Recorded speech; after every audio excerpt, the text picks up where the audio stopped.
Hello everyone, so today I'm going to show you how to insert hyperlink on Microsoft Excel. So example, we have here sheet 1, that's June. We have also July, we have August, September, and the total. So let's say on June we have here number of males and we have also number of females.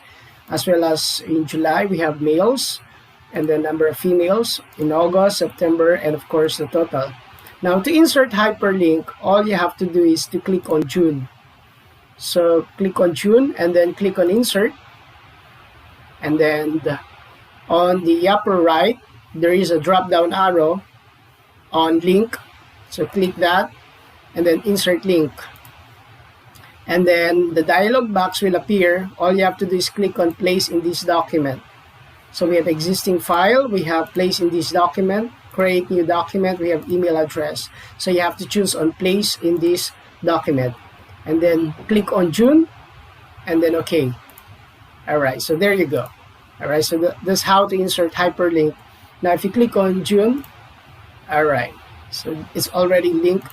And then July, the same, click on July, click on Insert, Link, Insert Link, place in this document, July, and then OK.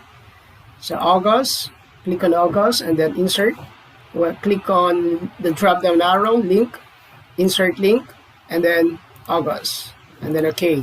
And September, click on September, Insert, Link, and then Insert Link, and then September, and then OK. So if you click on July, so there you go. Click on August, so that's it, and click on September. So it's already linked. If you want to remove the hyperlink, just click on, let's say, June and then right click and then remove hyperlink.